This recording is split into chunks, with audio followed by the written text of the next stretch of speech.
Hai, selamat pagi. Shalom, assalamualaikum warahmatullahi wabarakatuh. Baiklah, saya akan memperkenalkan, nama saya Joyce Lodong. Saya kuliah di Universitas Unpi Manado, kelas 1B, jurusan keperawatan. Saya kelas ekstensi semester 5. Saya membuat video ini untuk memenuhi tugas mata kuliah kegawat daruratan kelautan yang diberikan oleh Nurse Ariska Escape MCAP. Kegawat daruratan kelautan dengan kasus tenggelam. Tenggelam adalah proses terjadi gangguan pernapasan akibat jalan napas terendam air atau terguyur di seluruh wajah. Kejadian tenggelam dibagi menjadi dua, tenggelam fatal dan non-fatal. Bila korban segera ditolong hingga proses tenggelam berhenti, maka kejadian tersebut disebut sebagai tenggelam non-fatal. Sedangkan bila korban berakhir dengan meninggal akibat proses tenggelam, maka kejadian tersebut disebut sebagai tenggelam fatal. Ada beberapa faktor risiko terjadinya tenggelam, adalah laki-laki yang usia 14 tahun, pengguna alkohol, tingkat ekonomi rendah, tingkat pendidikan rendah, penduduk desa atau rural, paparan air, atau memiliki kebiasaan yang berisiko tenggelam, misalnya memancing di laut dan sebagainya. Itulah beberapa faktor risiko terjadinya saat korban yang mengalami tenggelam tidak dapat mempertahankan jalan napasnya agar bebas cairan, maka akan masuk ke dalam mulut secara spontan dan akan dimuntahkan atau ditelan.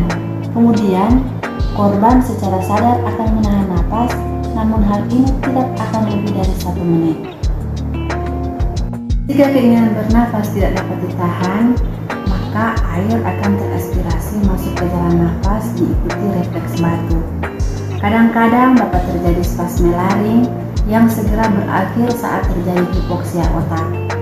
Jika korban tidak segera ditolong, air akan terus teraspirasi masuk ke jalan nafas dan terjadinya hipoksia akan menyebabkan penurunan kesadaran atau apnu, gangguan irama jantung yang terjadi biasanya tahikardi yang diikuti bradikardi, pulses elektrikal aktivita atau PA, dan akhirnya asistol.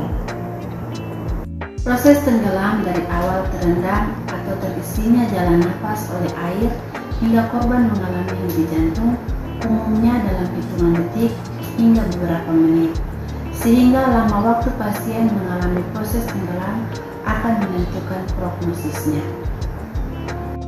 Diagnosis pasien tenggelam. Pendekatan diagnosis secara komprehensif dilakukan tindakan resusitasi dan stabilisasi hemodinamik selesai dilakukan. Anamnese dapat dilakukan pada orang yang menemukan atau menyaksikan kejadian tenggelam, keluarga korban atau korban tenggelam. Anamnese dan pemeriksaan fisik dilakukan untuk mencari penyebab tenggelam, penyakit penyerta, dan komplikasi yang mungkin timbul. Pemeriksaan laboratorium, fototoraks, dan EKG dilakukan saat korban sudah berada di fasilitas pelayanan kesehatan atau di unit gawat darurat. Pertolongan ketika korban berada dalam air. 1. Penolong mengaktifkan sistem bantuan medis darurat. 2. Penolong menilai respon dan pernapasan korban. Misalnya, bila sadar, korban harus dibawa ke darat dan bantuan hidup dasar harus segera dilakukan. Bila korban tidak sadar, tindakan resusitasi berupa pemberian napas buatan di dalam air akan 3 kali meningkatkan kemungkinan pasien itu selamat. Namun harus dilakukan oleh penolong yang terlatih. Tindakan kompresi dada dilakukan dalam air itu tidak efektif. Korban biasanya akan berespon setelah pemberian beberapa napas buatan. Bila tidak direspon, kemungkinan korban mengalami henti jantung dan harus dikeluarkan dari air atau dibawa ke darat untuk dilakukan resusitasi jantung paru yang efektif.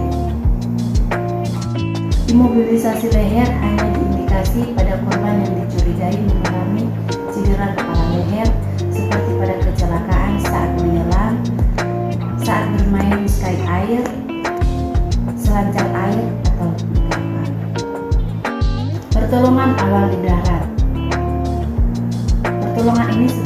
korban dikeluarkan dari dalam air. Misalnya, 1. Penolong membuat posisi korban terlentang. 2. Penolong memeriksa respon dan pernapasan korban. Misalnya, bila tidak sadar namun masih bernafas, korban dibuat dalam posisi pemulihan atau lateral decubitus. 2.